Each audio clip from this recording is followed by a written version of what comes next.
Hello and welcome to the SBP Podcast, the voice of mobile film. You are listening to episode 59, and I'm your host, Susie Botello. It's not easy to go about and do something that you're told cannot be done. But you know what? That's only the first step. They say the first step is the hardest. But what about 100 steps in that same direction? A lot of times, a great idea comes at a price, and that price includes the negativity of people telling you that it just can't be done. Do you quit? Do you give up? The difference between you and the rest of them is that you don't. You take 10 steps. You take 100 steps. You embark on a journey, and you persevere until you succeed. Our guest in this episode is Mark Hadlow. You may recognize him in the Hobbit trilogy as Dori the Dwarf, perhaps as Harry in King Kong, or in Mammal by Gregory Cooper, just to name a few. Well, in March last year, Mark Hadlow plays Horace Jones with co-lead actor Jed Brophy. Blue Moon was written and directed by Steph Harris in New Zealand. The film is a feature mobile film shot with an iPhone. Now, if you've been following the mobile film movement, the International Mobile Film Festival in San Diego, and the SBP Podcast, you realize that we're at a junction in this journey when we need to stop asking if we can make a movie with a smartphone. The next phase of this journey is about the story that you can tell with your film, which you can now film with a smartphone. Yeah, the entire thing.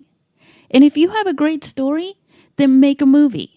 And if you make a movie, then get yourself some incredible, good actors. And perhaps you don't need but one location and one small crew. And perhaps, just maybe, well, this is a good time to begin our conversation with Mark.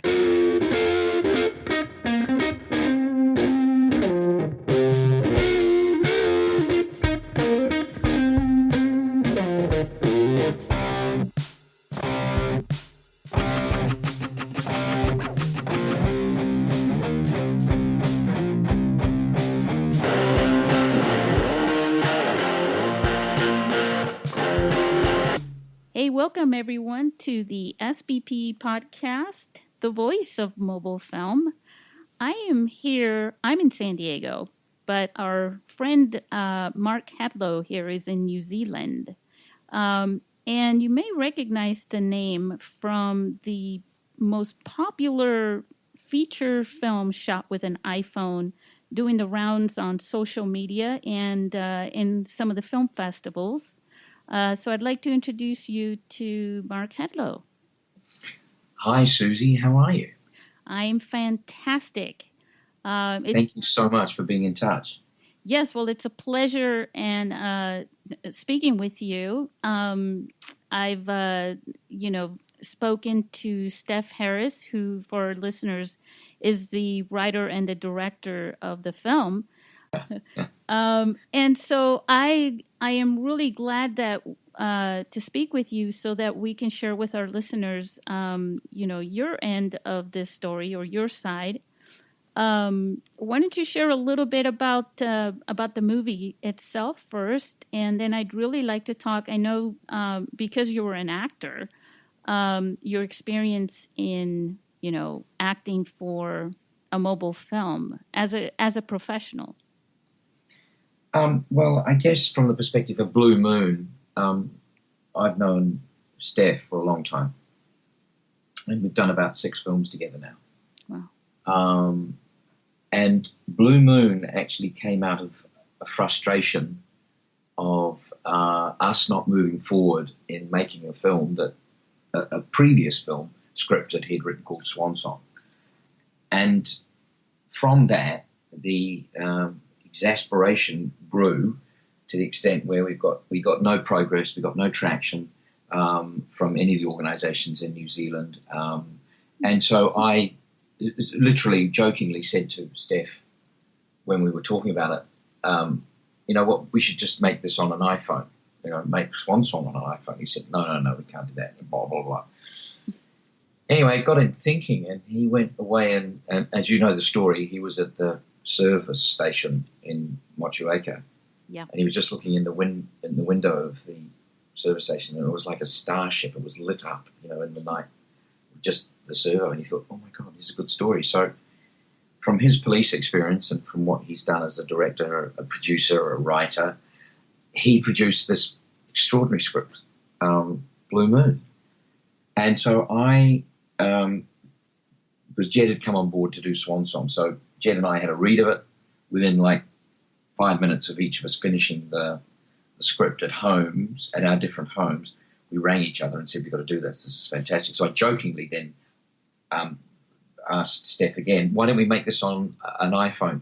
Let's bypass all of the bodies that we try and get money off to develop scripts, to get the film made. Do it on an iPhone. And he sort of went, oh, God. And that's the story, basically. He then went and made discussions with his director of photography. It all came together like that. So basically, we shot the film in 30 hours over 6 days in Motueka, and between myself and Jed and my daughter Olivia, who's in the film as well, which is pretty exciting, and Doug Brooks, who was a pretty major component of that as well, and the other little smaller roles that were around it, we were able to put this film together on an iPhone that we weren't sure how this was going to turn out. When we saw the first frames, or in the cut of the first sort of trailer that they put together, I was gobsmacked. I couldn't actually put two sentences together because I thought, I can't believe this. And we still have people saying to us who see the trailer that this wasn't shot on an iPhone. How did you do that? Well, we had some very clever people working on the film. That's how we were able to shoot it. And Jed and I, as professional actors, who have known each other for a long time, we worked very hard during the day to come to set and almost rehearse it like a play during the day, so that when we came to set, we could just do it. And I mean, I think some of the takes were 13 minutes because we just kept going. And I think that stopped a lot of the interruption of changing the camera angle. And it became sort of like a fluid, almost like a play on film. And it makes me feel very good about it because Jed and I work together very well. We're very trusting in each other's ability to care for each other, to go with someone who's got some feeling or emotion. And that's the bottom line. There you go. That's how Blue Moon came about.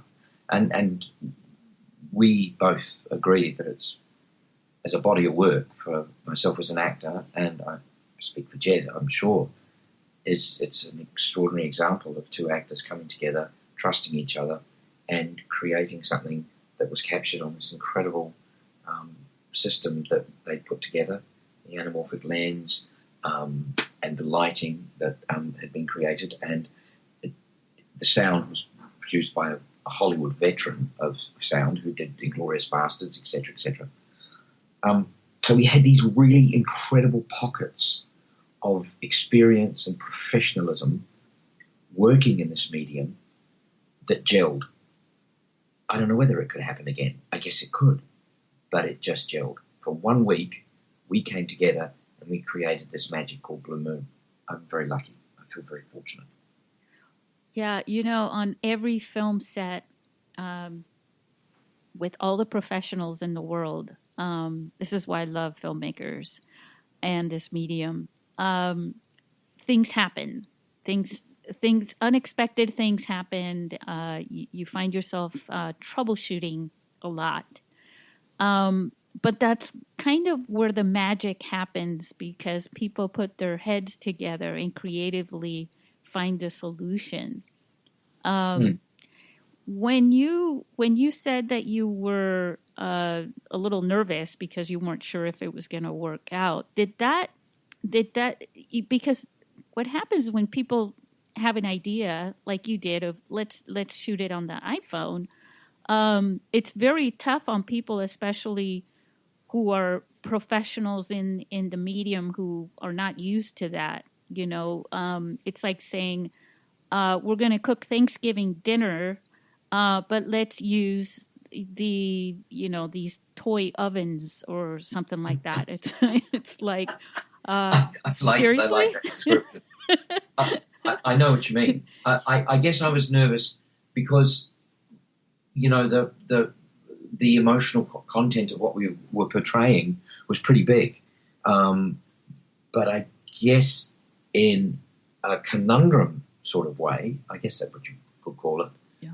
The iPhone being so small and unobtrusive, we were sort of able to not, in some of it, not feel it was there. So I guess, there's not so many people associated with it. There was just the cameraman, there was just Steph, and there was the sound. But I guess in a way, it all sort of folded in on itself and became this sort of myopic window. Yes. Yeah, it became a window into these guys' lives, which was able to be reflected so easily and so quietly and so still and so unobtrusively through the iPhone. There you go. I've actually used that term before, that filming, recording through the phone is like looking through a window and framing it, just where you want it to go. But, you also, it's really interesting because we haven't talked about this. I'd like for you to talk about this, but you have experience in theater, and so does Jed. So it may be the case with you as opposed to other actors who are not in theater, where not seeing the camera is a comfortable thing, right? I guess so, but to me personally, if the truth is in the role, whether you're in theatre, film, television, whatever you're doing, if the truth is in the role and you're in the moment and you're doing what you're doing, I don't think really it's something that becomes an issue. For ages I disagree with that thing that theatre actors don't make good film actors because it's always too big. For ages we've heard that, and I sort of tend to think now that actually, because of the experience that you gain and prosper from with regards to the experience you take to the next role after the role you've just done, it's it's a significant progress, I think, from the perspective of if you're doing a film or theatre or anything. If you're in the moment and it's true and you're relating with the other actor, then it doesn't matter.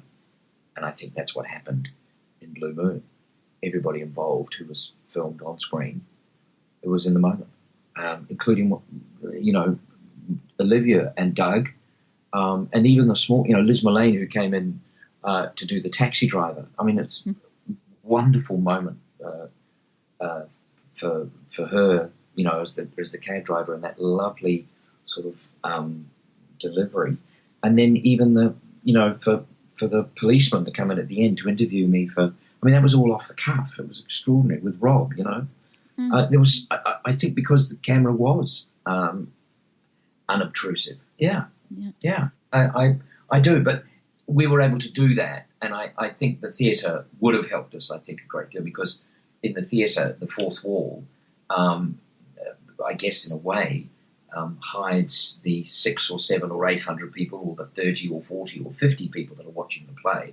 Yeah. And you become oblivious to the fourth wall. So you're actually looking through the fourth wall and you're looking through the audience and you're conveying your story. And I think what happened was we were conveying our story through the lens, through the window. And the window was just in the right place at the right time. And I think we just were very lucky. Yeah. Wow, that sounds so poetic. I love it. I don't know. It sounded a bit gobbledygook. I mean, I sounded like I was going on and on about something, but no, I love it. It just touched. It was extraordinary. We were up at we were up at sort of up there to have a dinner together at about 6 o'clock, and then we would start filming at 10 o'clock, and we'd be through filming by 5 o'clock because that's when the BP station was open for business. And so the magic happened from midnight through to 5 by the time we got set up, because the garage didn't shut till 11. So we were set up, then we'd shoot for 5 hours. And it just went.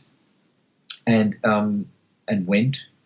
And then we would go home at about 6. We'd sleep for about 4 or 5 hours and get up, and then we'd just meander in through, get up and just get together and start sort of thinking about and the journey of the two characters, and was really interesting, so that we could actually, we really focused on the journey of the two characters and their history, having been at school together. Some terrible thing happened at school. It's never mentioned what happened. Yeah. But something happened to the two characters, Horace and Jed's character. It's just gone completely out of my head for the moment, which is ridiculous. But Darren Cates? Darren. Is it Darren? No. Oh, my God, that's ridiculous. Anyway, the two lead characters, something really bad happened to them at school. And they sort of hadn't seen each other since then, since the bust-up. Because they were in each other's pockets. They were boys that they'd met in the first year at secondary school, and they went through, and then but we didn't really touch on what that could have been. So it was an underlying theme that both of us kept in our subconscious, but we never really talked about what could have happened. And I think, Jed and I come at things from the same angle, that we want to do the best we can. And our experience theatrically, our experience filmically, and Jed's had an awful lot of experience filmically with many, many, many of the Peter Jackson films, but also many other films. He's constantly assisting and doing things on films. He's very passionate. It seems like, yeah. His heritage with regards to what he's achieved is quite considerable. So, it was a great thing for me to actually be co-leading with Jed Brophy. The story itself. So, the film opens up basically with you, and it's a quiet. It's almost like you speak on the phone here and there and things like that, but it's mainly, it's just you, like almost like a silent film in a way. That first part, and it's night shift in almost like a ghost town. Yeah, and it really portrays that, and you start to settle in as the viewer, and you start to get to know this guy, which is great considering where everything goes, right? As a very simple, everyday guy, and then things start to open up. Not just in your character, but in the story itself. And you really, the fact that, do you think that if you would have done this with another actor, everything would have, I'm sure you would say, yeah, but I don't know. I think there was some magic connection with Jed where you did carry each other through in the story. That portrays. Well, I think our backgrounds. We've had some pretty serious stuff happen in our backgrounds, in our history, through our lives, through being actors. Being an actor in New Zealand is not easy. I guess being an actor anywhere in the world is not easy. None of us are movie stars. None of us are the one in a million who get to be a movie star. This is hard work.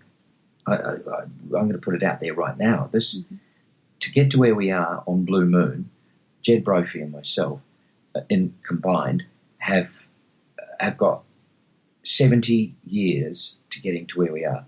33 for Jed and 41 for me. So if you think, and he's done some huge roles. He's done, two-handers. I've done some huge roles. I've done one-man shows.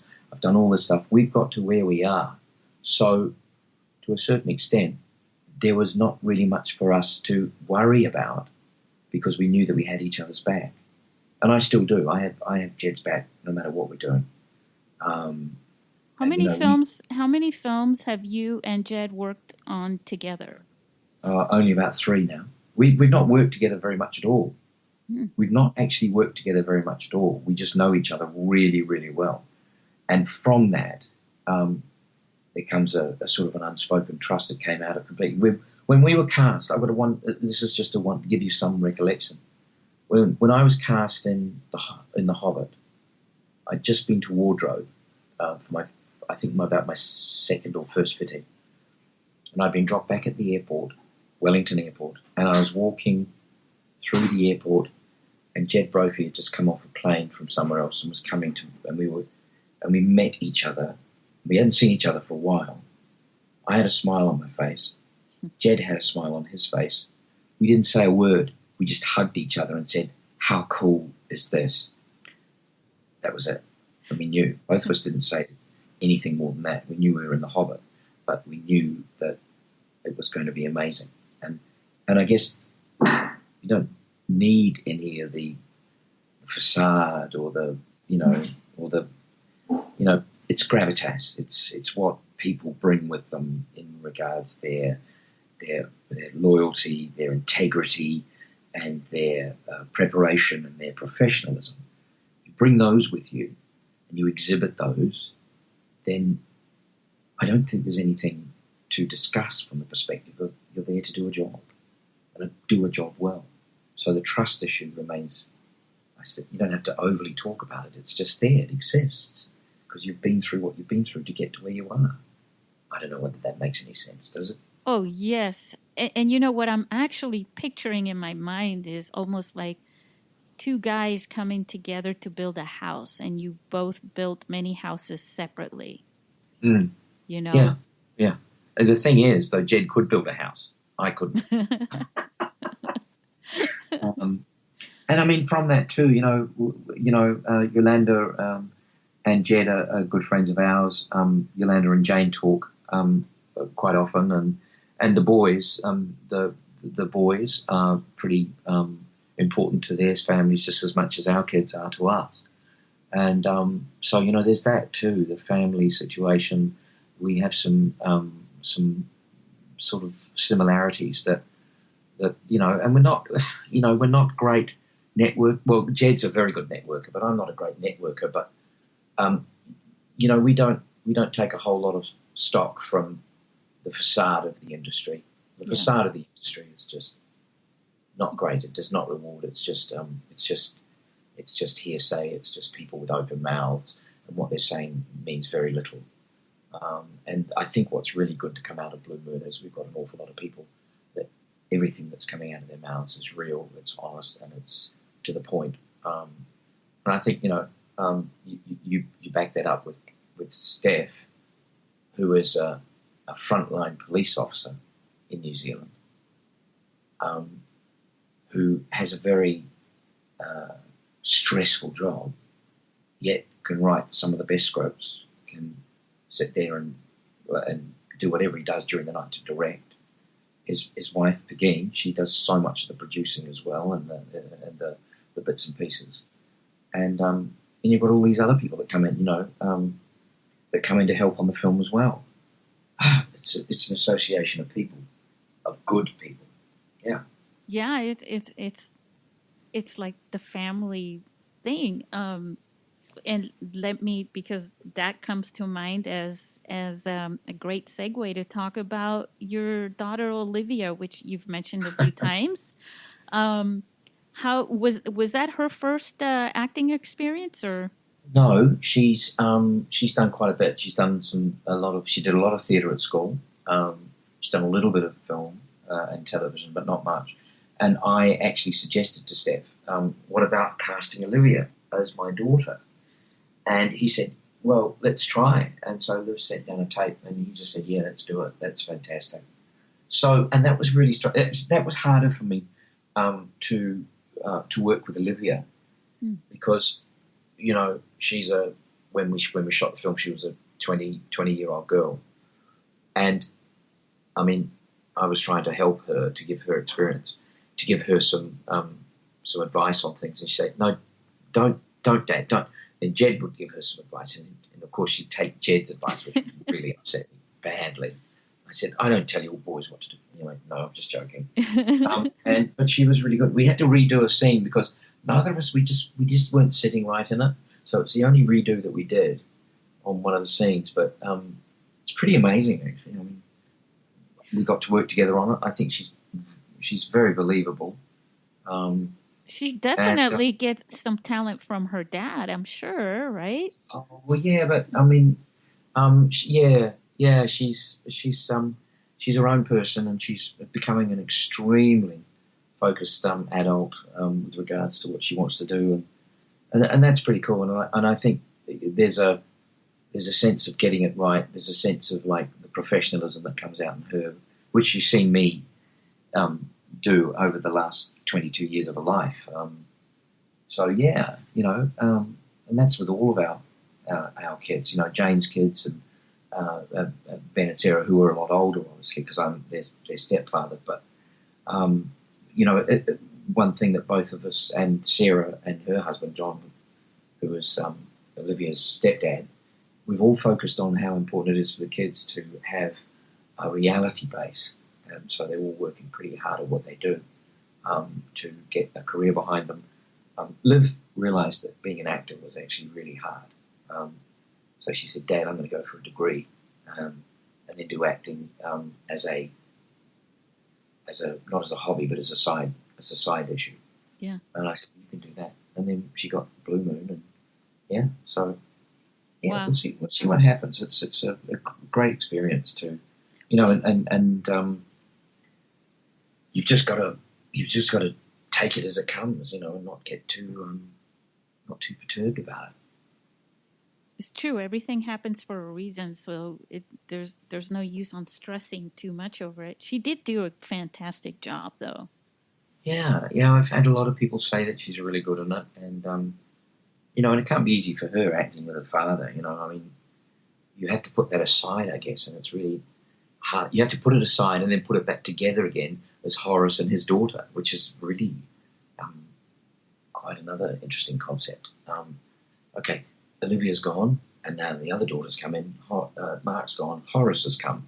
So there's it's really interesting. That was probably part of the proof of how good she is, that she could put that aside, and at a young age like that, who knows? This may be the beginning. We're talking here, and who knows? Maybe just in a few years or something like that. She'll be saying, I remember. She could get a dad work. Yeah. Yeah. I guess one of the big things about it was that we had 30 hours. Yep. We had 6 days. No one wanted to drop the ball. That's true.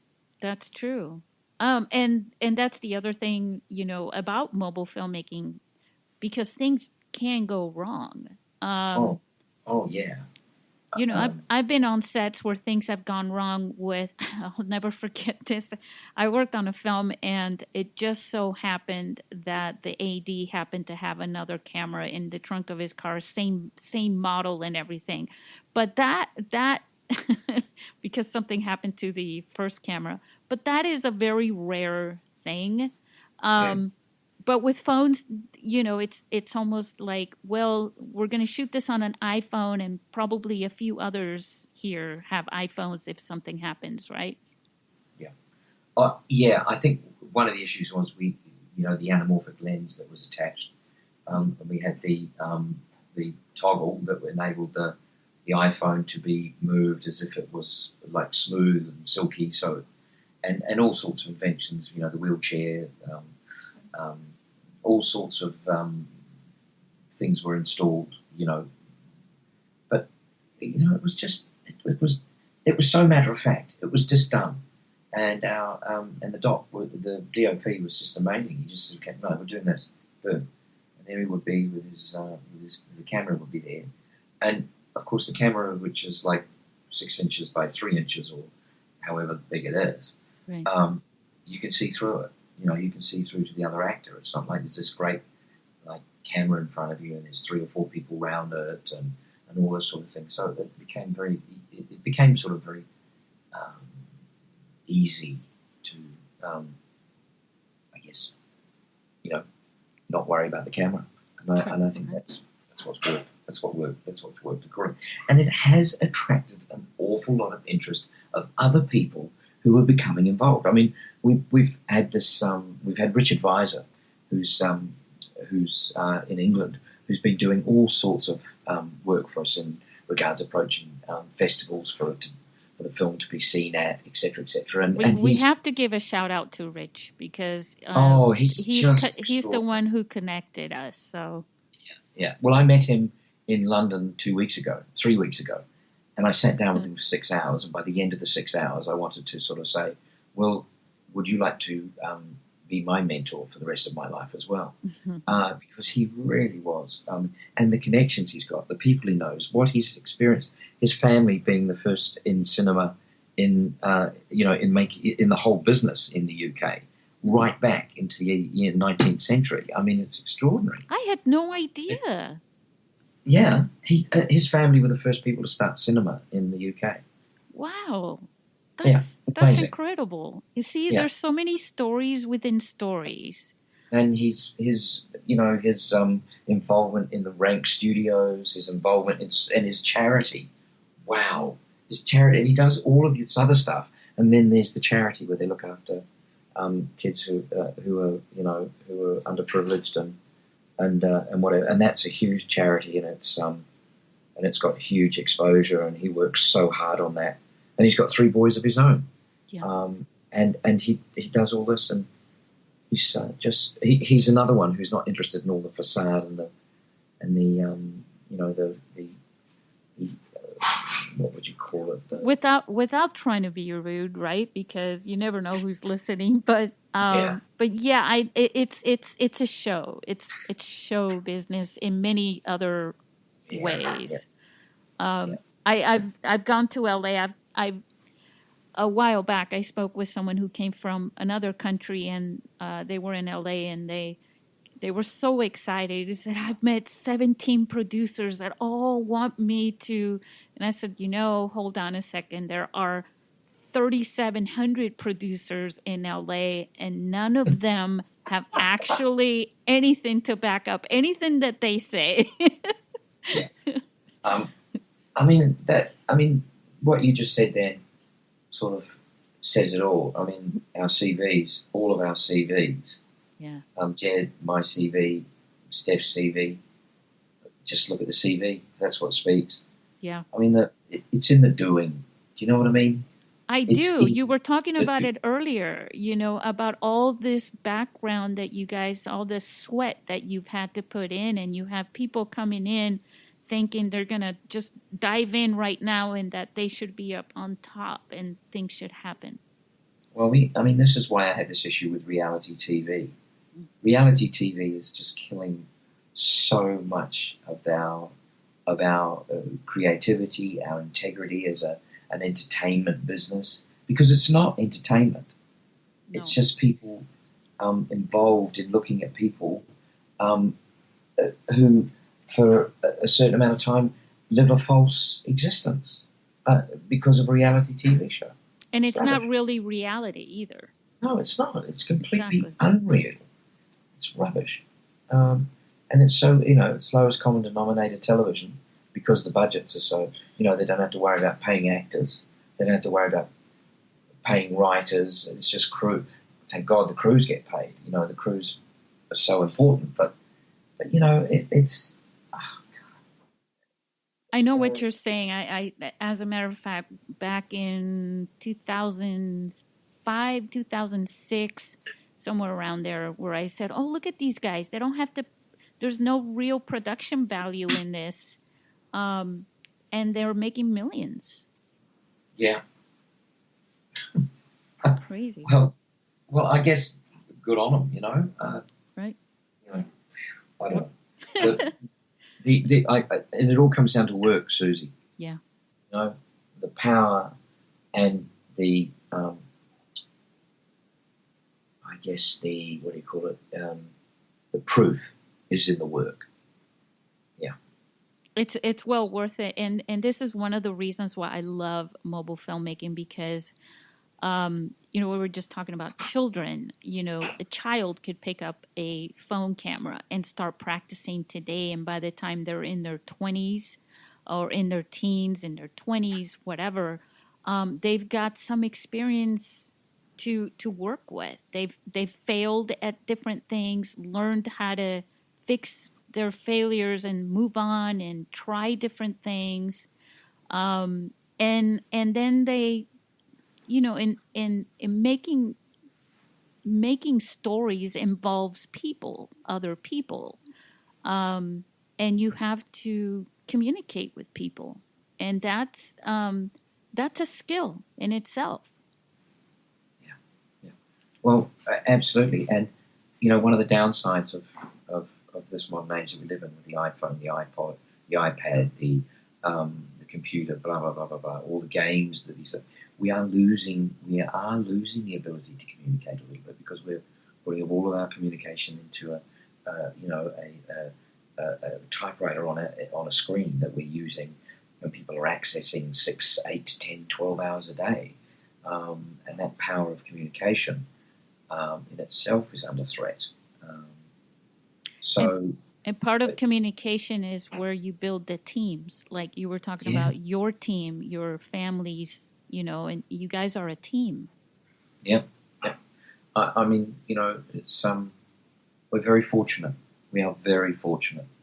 We got together to make something that has huge body. It's effective. It works as a film. It has a journey that takes you from start to finish, and by the end of it, you sort of go, "Wow, have I just seen what I've just seen?"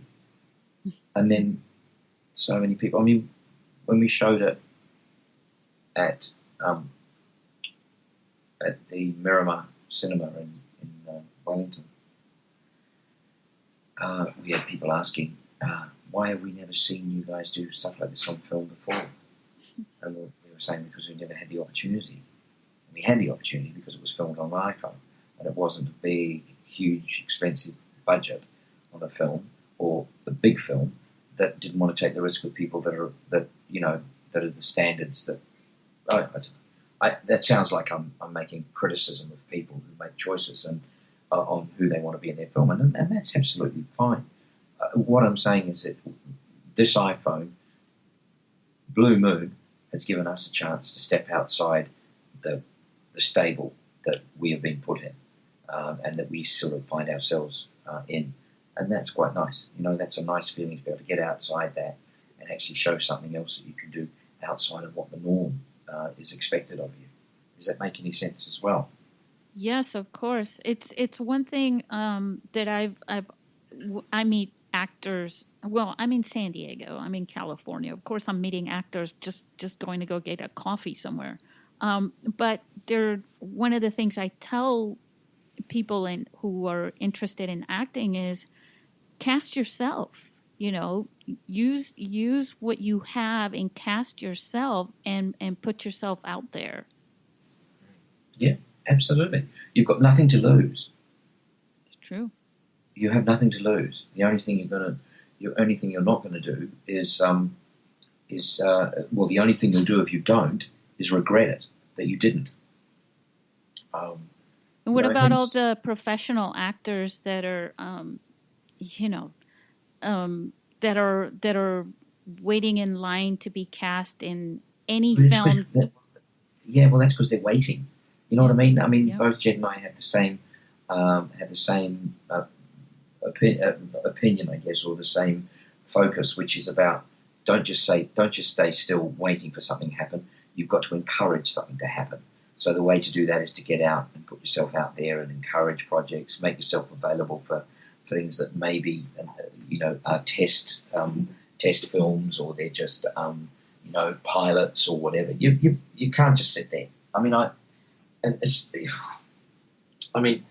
lucky. I get to do a lot of theatre shows where I don't have to audition for. Yeah. But here's it. I've done I've done 36 auditions in the last 2.5 years for film or television or something, and I've had 2 recalls. Wow. What it says is that I'm not good in the audition situation, or it's just saying it's not your time. It's not. That doesn't mean to say that you're not any good. It's just you've got to get a hold of it and hold on to the fact that all the experience you have is waiting for the project to come along, and that project will come along. But you've got to encourage the project to come along. So you keep developing the craft. You keep educating yourself. You keep believing. You keep focusing on the positives and not the negatives. I missed out. Tough. Move on. The system is not interested in what you didn't get. The system is interested in what you've done, and does that reflect upon what you're going to do? That is the basis of it. You cannot reflect on what you didn't get. That is such good advice. Because acting is one of the, for every one actor that's popular, not to say famous or anything really, or a big movie star, but just popular, there are thousands who have had a little chance here and a little chance there, and they feel like complete failures because they're not getting to do so much, and they just fade away. Some of my colleagues who I've known when I started out, they're no longer in the business. They're doing other things now because nothing came their way, But in the same instance, it's I don't know. I still think that the industry that we're in requires some talent. It requires the finesse of talent. And I think now, because of reality TV, because of all the drama schools and all this the variety of anyone could do it. What it has done is actually stripped away the core, which is the talent. I mean, you have to have a certain amount of talent. You can learn the technology, you can learn the technique, but if you don't have the core of talent, then that's hard to learn. I really think that sometimes, and I think in film perhaps you can get away with it a little bit more, but not in theatre. Theatre will I think show you up because you need to be able to actually remember the lines and not bump into the furniture, and that's the oldest advice in the world, but it seriously it is, and I just wish anyone good luck who wants to become an actor, because they've just got to have grit. They've got to have a lot of patience, but they've also got to have a lot of self-discipline. And if you don't have self-discipline, it's very hard. It's a very hard profession to be involved in. You have to be disciplined. You have to, and you have to develop your craft in a way that makes you reliant, or not reliant. It makes you reliable to the people that are employing you. Someone who learns their lines, walks on set, delivers it, hits their marks, is going to have more chance of coming back to do another film than someone who's not terribly good at remembering their lines, and they've got trouble and they can't, and they're very difficult to sort of work on. They're going to get a little cross in the box to say no. And I guess it's an old. I mean, I'm reading Michael Caine's, I think, 4th book or something, and it says it's all to do with preparation. Yeah, and a lot of persistence. Yeah. Well, I guess I come from a family that has always believed in, being together and love and all that sort of business. My dad was a vicar, as in a priest, and my mum was a school teacher. So they instilled in me a pretty interesting ideal, which was people are always important. Other people are always important. And if other people are important to you and they're more important in regards to helping them, then you are heading in the right direction from the perspective of not being selfish and not being idealistic and not sort of being self-opinionated and self-aware. I mean, I guess you could say, here I am making all these opinions on your on our interview, and yet, I think that makes everything very interesting, because it's very inspiring to hear your view. I love it. Well, if you come, you ultimately it's up to you how you want to be perceived. I mean, I went to boarding school at the age of 6.5, so I learned pretty quickly. This was in India. I learned pretty quickly about self-reliance. I learned about self-respect, self-belief, all the selves. They were institutionalized in me pretty quick, because if I didn't actually start showing those traits, I would be trodden on and I would be bullied, and I would be, I guess, what you would call, I would become a very negative and very sort of frightened person. So I've never been like that, and not that I'm selfish and that I don't take anyone's views, but it's important that your self-reliance gives you a confidence. Don't surround yourself with negative people. That's a start. I mean, negative people are, everyone's got a point of view, but if you surround yourself with negative people, it starts washing off on you, and you end up being a whitewash as well, because you've got no positivity in moving forward. Some of the ideas might be absolute rubbish, but at least they're an idea. It's a positive thought that encourages you to perhaps encourage your own self-belief and move yourself forward. That's how I look at it. That is fantastic advice for someone with a dream to get into this business, into the filmmaking business, who is surrounded probably or has been surrounded by people who are, like, say, the independent filmmaker, where, let's face it, it's you got to have the best camera or you can't do this. You got to have the best audio or you can't do that. And that's negativity in my life. But that's you could have the worst camera, mm-hmm. and the best person that believes that they can actually film it, because they're really good at what they do, and they can see the magic of the camera angle. They can see what's going on to film it. You can have the worst sound recording equipment, but yet the person who's doing the sound recording knows exactly, and they've got the confidence to put it in the right place at the right time. You've still got a good soundtrack. You've still got a good picture that you filmed. The camera may have been a clunker, and the sound system may have been an old Nagra. Who knows? But it's the belief, And on the flip side of that, you can have the best. I've seen it. I see it, and I'm sure you see it a lot. Or there are films. I mean, I can just go to Netflix and find films that are produced very well. The lighting is great. The camera probably cost $100,000 and all this stuff. And I'm going, this film sucks, We've seen a few of those, I know. We all have. Yeah. And it's really interesting. But once again, it comes down to opinion.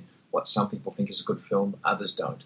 What some people think is not a good film, others think it's a great film. It's such a mishmash, and I think if you can it comes back again to the team. You've got good aspects of all of the little tentacles that are the team can all come together and produce something. And I think doesn't matter what you film it on, doesn't matter whether your budget is $10,000 or $10 million. It still comes down to teamwork, and it still comes down to everyone believing in the project and supporting everyone, I suppose. I mean, it sounds fantastical, or it sounds like a fantasy, and it probably is. Mm-hmm. But once again, I come back to that thing. Yeah, I wouldn't say that. It's in the work. Yes, and the thing is, like, I've worked on a few films myself. Nothing that I would show out there or anything, but I've worked on a few films, and I know for a fact that I've met people that became family within just a couple of days.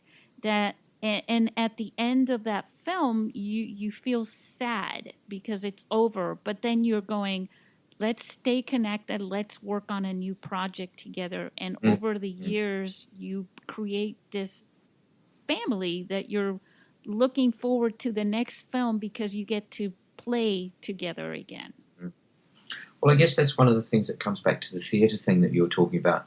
There may not be the same actors, but the but the atmosphere that's created by the actors that come together on the project, that all believe, that all focus on the same thing, which is to have a performance of a piece, a play that goes out there and does what it does. And then, like closing night, they all drift off and go to the next project, all separately. Yeah. But if you run into those people again in whatever project, whether that's 2 or 3 or 5 or 10 years later, you have the same connection.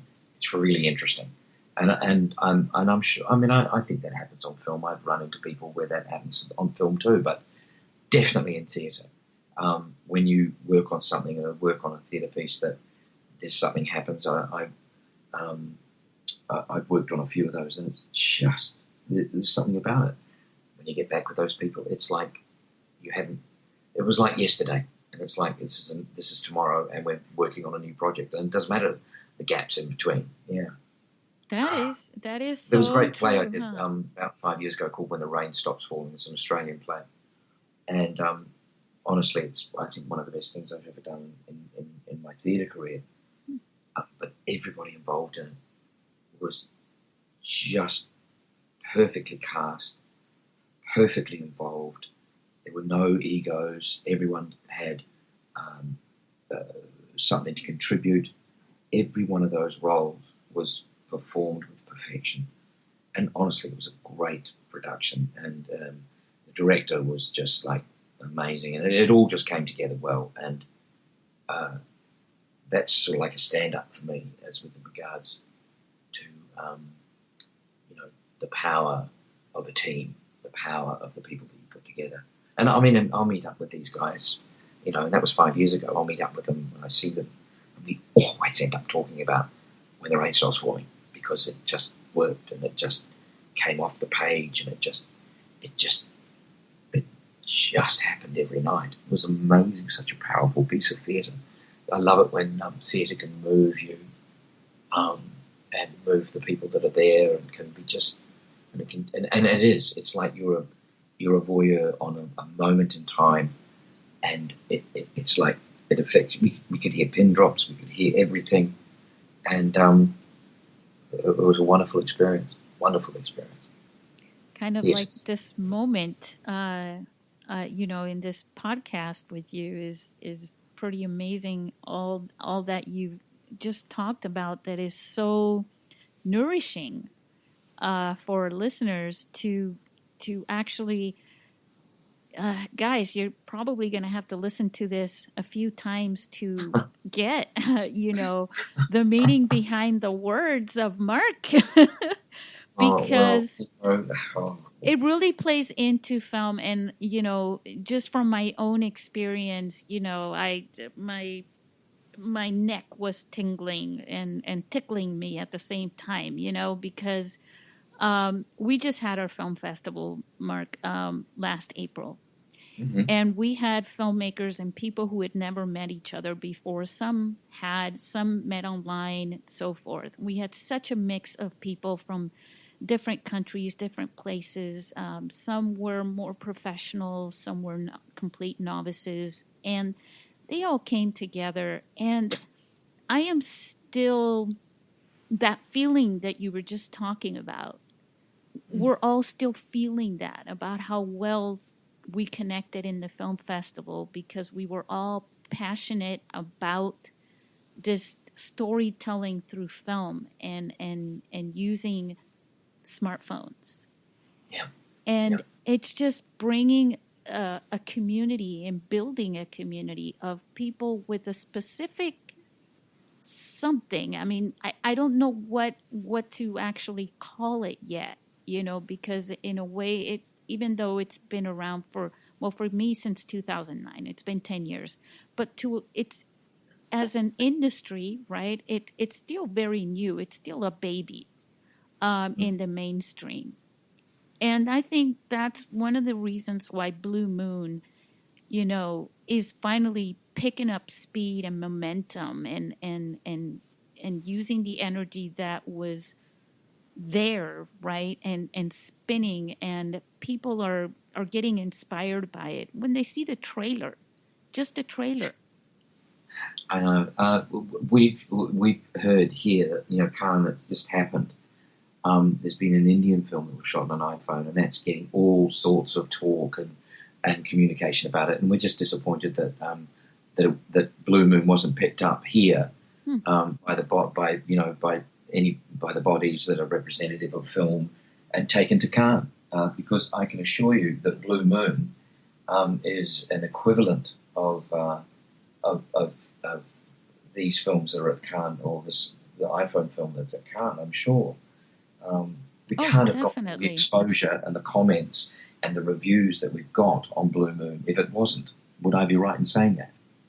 No, you're completely correct. And, that's something that happens because it's such a competitive industry, too, that, I know here in San Diego, and I'm sure listeners can say the same thing, say someone in Texas, in Austin or something like that can say the same thing, or someone in Indiana or someone in Italy somewhere can say, the film commission, the film people, the film community here doesn't respect this with me, doesn't do the accolades or whatever you want to call it in the way that I do when I go out of my community with this. I mean, that comes back to another thing. See, the accolades are fine. But to me, if the film has got to entertain, it's got to take an audience who are watching the film, same as a theatre production. They've got to be taken on a journey. And if they've paid their $25, $15, $12.50 in theatre, it's a lot more money than that. But they need to have been taken on a journey and to have been entertained, and to have had a great story revealed to them through the window and go, okay, wow, that was worth it. Because ultimately that's why we make films. We make for people to look at. We don't make them just because, I'm going to make a film about a toothbrush. Okay, but who's going to watch that?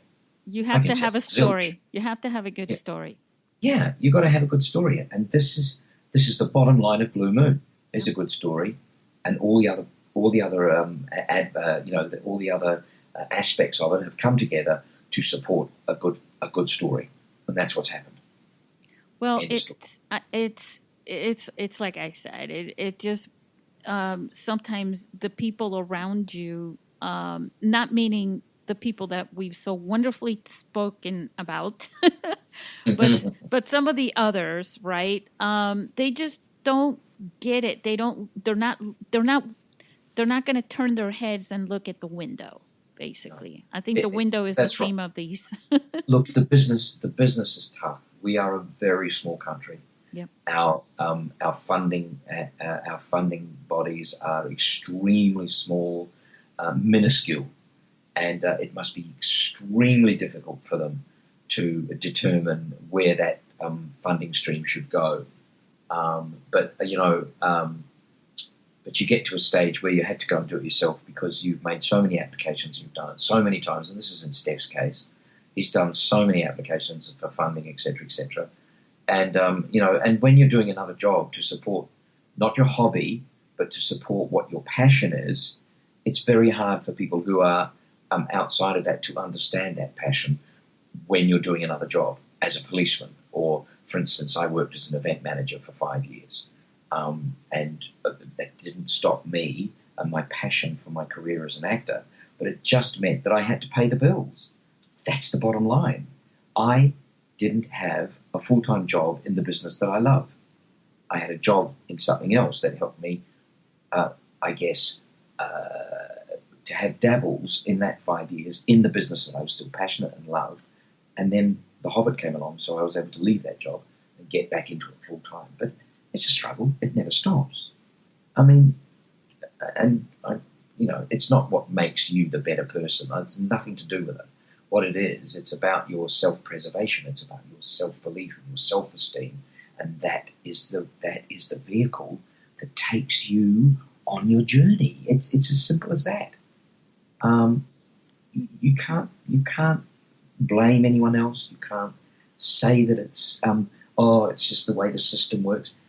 Forget the system. Make your own system. Enable yourself to be enabled. Yeah. And have the confidence to also tell you that no matter how many different roads you take, if you're aiming towards that way over there, no matter which road you take, you will get there. Mm. You don't listen to the schmucks along the way. Right. Well, that was probably rude. I apologize. No, I love it.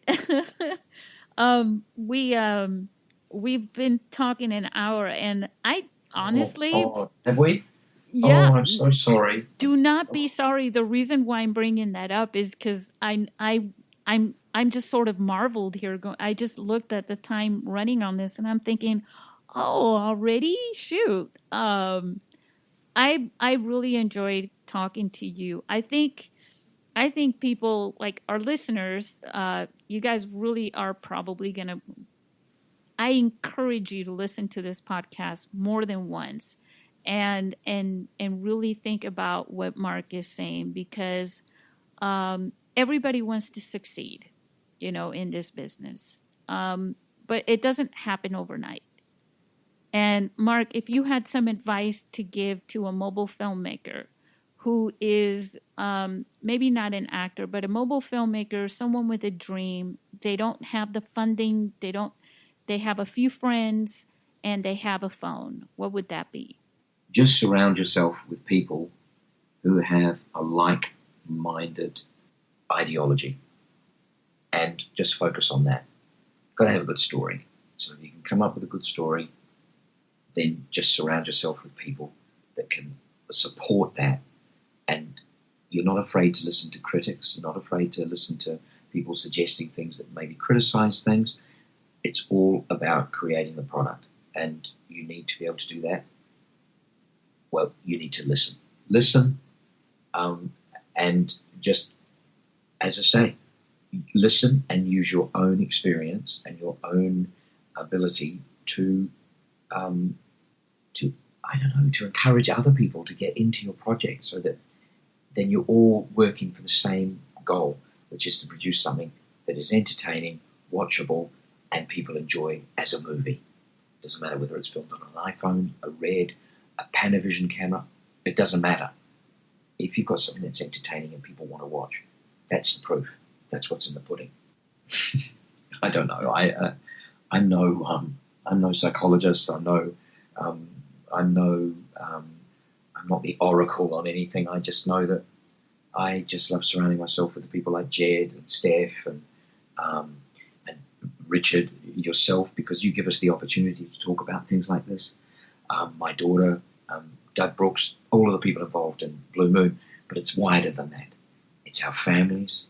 It's the people that we come in contact with in our professional work and our social work, from the perspective of friends that we know and people we become acquainted with.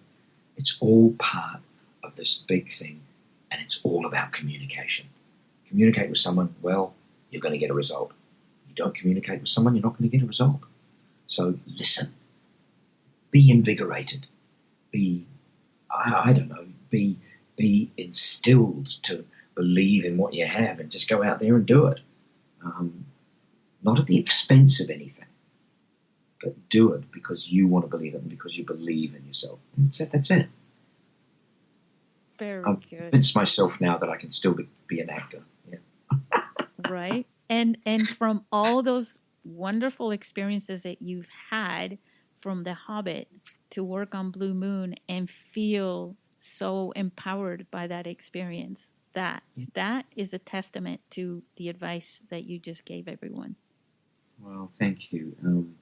Putting a prosthetic and a big hairy beard and the wig on for over 200 times every day, and some days just to sit there for hours getting itchy and all that. So what? We had the best experience, and we had some extraordinary times on The Hobbit.